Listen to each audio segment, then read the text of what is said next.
Good evening, everybody, and welcome to another interview for the Art of Sherlock Holmes. This evening, we've got a very special interview. It's a one-of-a-kind interview because we're interviewing Brian Belanger, who is our designer. So Brian has been working with us on the branding and the logos for the whole Art of the Sherlock Holmes series. And Brian's on the line. Where are you dialing in from, Brian? Hi, Steve. I am dialing in from Manchester, New Hampshire in the United States. Fantastic. How far away from West Palm is that? Oh, it's about 2,000 miles north and about at least 100 degrees colder. Yeah, it's not that warm in West Palm. I've been interviewing two or three of the guys the last couple of days, and they said it's about 70 degrees, but I guess it's a bit colder than that where you are. Yes. It's very cold and windy and windswept, and you know, all the opening scenes in The Empire Strikes Back, it kind of looks like that but colder. Wow. Well, LA had some snow this week, so everybody's getting it. I don't know about this global warming thing, but it's certainly, the weather's all over the place. We had in the UK yesterday officially the hottest February day on record. It's 20.3 centigrade in a place in Wales. So it's gone completely bonkers. It's freezing cold at night because it's clear skies, but that's probably enough about the weather. Let's dive straight into what you've been doing for the Art of Sherlock Holmes project. And you came up with this fantastic logo, which you can see here, the West Palm version. But I'm going to skip through to the next slide because this is the start of a very big project. We've got the USA edition one coming out probably around September, October time this year in the fall. And then early in 2020, we've got the global edition #1. And I love what you've done here with the American flag for the USA edition and then the global map for the global edition. How did you come up with this concept? Well, you can thank Phil Growick for that. That was Phil's idea. And I just sort of, dove in based on his suggestions. In fact, what you're seeing there is probably like the 7th or 8th take for each one of these. But that was his idea. I mean, I love his idea especially with the American flags, where you've got them in the background, and then the global, of course, having a globe in the background there. But that's that credit where credit's due. That's all Phil. And the original artwork itself, I like to think of as my Miami Vice or Leroy Neiman piece there. Yeah. The whole 80s explosion of Sherlock Holmes. I love that. It's fantastic. I love the splashes of paint. It kind of tells you exactly what this project is all about. So tell us a little bit about Belanger Books. Well, Belanger Books is the company that my brother, author Derek Belanger, and I do to publish our own books, which for anybody watching, you should understand that Steve and I are friendly competition. We should like back up a little and just talk about that. Like, I originally came in to help you out 3 years ago when Bob Gibson passed, and I'm still hoping that I'm doing a good job because Bob was amazing. He did some great work on my covers, for the few books I did for you. And but Derek and I decided we wanted to do some other projects outside, and we formed our own company here. So we also do a lot of Sherlock Holmes, and we focused on Solar Pons, which is a character from the August Derleth estate. August Derleth is the person who basically brought H.P. Lovecraft to pop culture.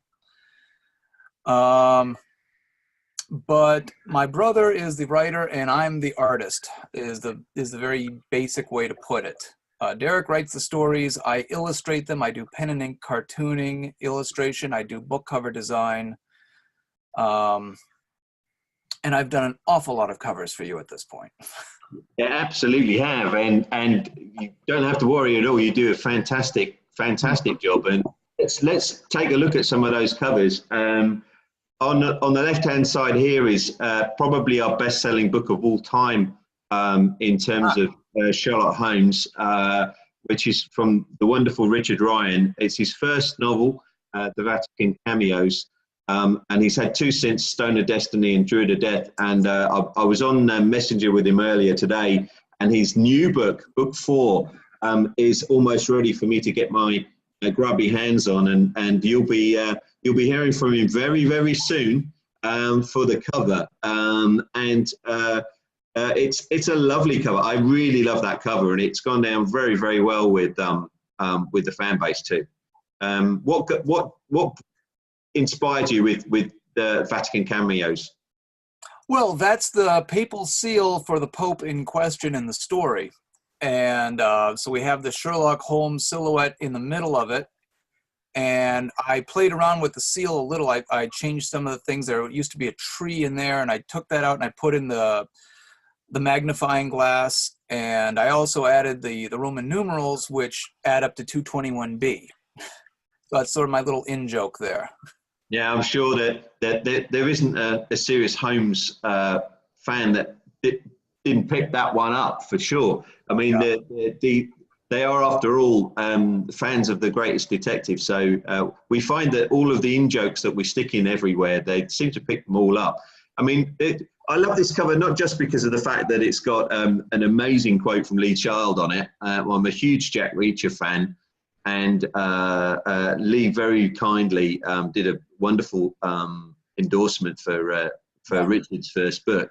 The one on the right-hand side has a funny backstory to it. This is the Peter Messick book, because I saw this and I thought, where on earth did you get a bloody hand on a is that a tarot card, right? Or similar?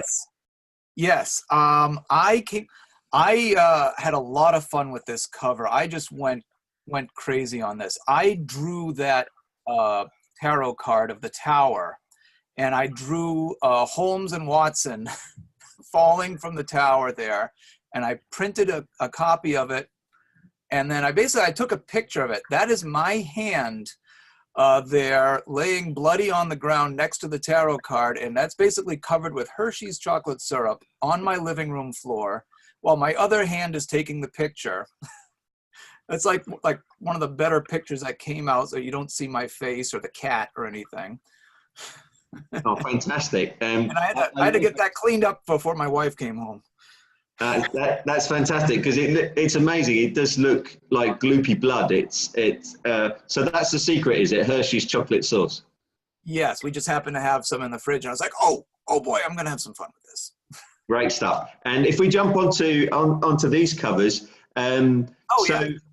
these are three of our favourite authors on the page here. I think Dennis O. Smith, he's in the art book, and he's widely recognised as probably one of the best pastiche writers in the world at the moment. He's just prolific, and he did the Further Chronicles, which is a short story collection. Barry Brown on the left-hand side is a bit controversial. So he does a series with Mrs. Hudson as the actual detective. So Holmes and Watsons are just frontmen, but Mrs. Hudson is the real detective and does all the detective work. But of course, in the Victorian era, she couldn't come out and be the detective. And then Nick Cardillo is a young author. Again, he's featuring in our art book as well.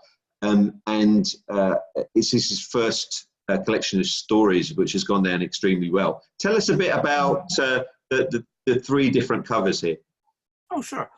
Well, one of the things I like to do is, even though I use Shutterstock for a lot of my images, I like to use as much public domain work as possible. And all three of these have public domain images featured. The Dennis O. Smith one, I believe he specifically told me he wanted some sort of Victorian crowd in the background. I'm pretty sure that's what he said. So I used these earlier drawings of Sherlock Holmes to pop out from these. And sort of like a new technique I've been playing with, where I kind of have like the background faded and I have like parts of the artwork popping out to give it almost a 3D effect. The Barry Brown one especially came out good, where I basically did like a reddish tan overlay for the painting, and then I had another copy of the painting where I cut out everything except the picture of that maid, and I thought, oh my god, well that is Mrs. Hudson, basically going through Sherlock's books.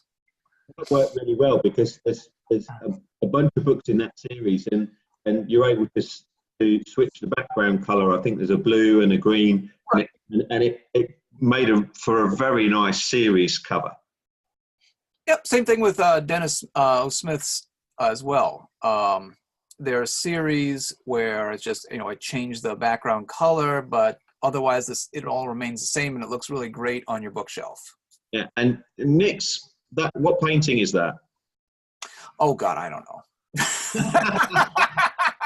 All I know is that he specifically gave me some, so like, I'd like to see this, this, and this. And then I happened to be going through some older paintings, and I found that, and I said, would it be okay if I did this? And he said, oh my God, absolutely. So that's where that came from. But again, I kind of like faded out the top and popped it, and oh, here's some more. Yeah. Yeah. So I wanted to jump forward onto this one because there couldn't be a bigger contrast between these three different covers.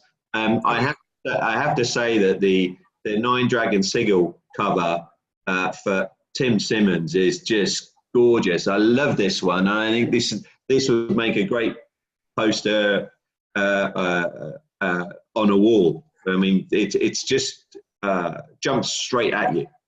Oh yeah, thank you. Yeah, that the actual dragon image is taken from Shutterstock, but I played around with it. Of course, I darkened it up to really make the title more visible, and then added the flame effect afterwards. And you can't really tell, but I kind of gave a little bit of a glow to the eyes. It's subtle, but it's there. But yeah, I really like the way that came out. And Michael Druce's Portal of Time, he's a bit of a crossover guy, so you've got some iconic people in that picture. Do you want to tell us about some of the pictures? That, I'm very proud of that, because Michael, that was a very challenging assignment. He specifically said, I want to see Albert Einstein. I want to see a motorcycle with a sidecar. I want to see this building that was in on this beach. I want to see this train. I want to see a biplane. And I'm thinking, how am I going to put all of this on one cover? And I thought, and I came up with the thought of the photographs. And I actually printed out photos of each image, went into my backyard and took a photo of it, which is why you get that weird shadow effect. And then I did it like that, and I think it came out nice. Michael seemed to like it. It's beautiful. I think we'll be loading up hopefully tomorrow. Please take a look at the video with Aaron Schwartz, who is one of the artists in the Art of Sherlock Holmes USA edition in the fall. He has an incredible technique. He makes the entire painting from photographs. So nice.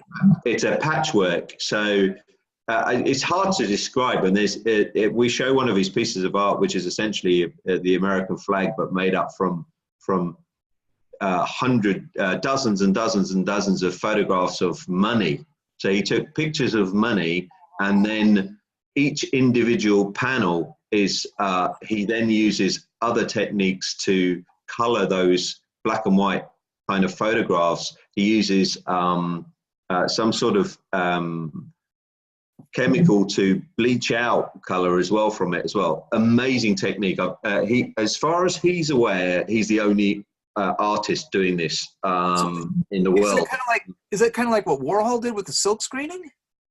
Yeah, it is, but it's very different. So he'll have a photograph and then bleaches out some of the color so that he can overlay another color. So he creates this amazing effect, and he's created an absolutely stunning piece of art using that technique for the Art of Sherlock Holmes. But in the interview, he goes through a number of different bits. On the right is a really cool little book. This is for Wendy Hayman Marshall, who's from the Canadian Sherlock Holmes Society, the Bootmakers of Toronto. And she wrote wonderful recipes that were from Mrs. Hudson's kitchen in their newsletter. So over a period of many years, she was doing all these different recipes. And one of the guys came to us and said, we've got a ton of recipes and loads of little stories that Wendy's written as if she was Mrs. Hudson, little secrets about Holmes and Watson and stuff like that. And she's compiled these all together into kind of half a background, sort of behind the scenes biography type of Mrs. Hudson's antics with Holmes and Watson, and part cookbook, because I think there's over 50 actual recipes that you can make of Victorian type food. How did you create this? Because this fits the content in the book perfectly. Once public domain. I love going through those 18th and 19th century paintings. This is actually like a close-up, like a fraction of a much larger painting, but I just thought this summed it up. I stumbled across it after, I think, 2 days of searching. There was an earlier version I did of this that was more like almost like a magazine cover, and Wendy and the Alberstatts weren't happy with it. So I tried again, and usually when an author says, no, try something else, it usually ends up being much better, like in this case, where we really get to play around. And I found another public domain site where we have that lovely scroll effect at the bottom for their names. It's patchwork, basically. Yeah. And really works. It really does. Yeah, and I found a nice font for the title there. Gave it that nice upward swoop. But yeah, the way I came out, I'm like, this works.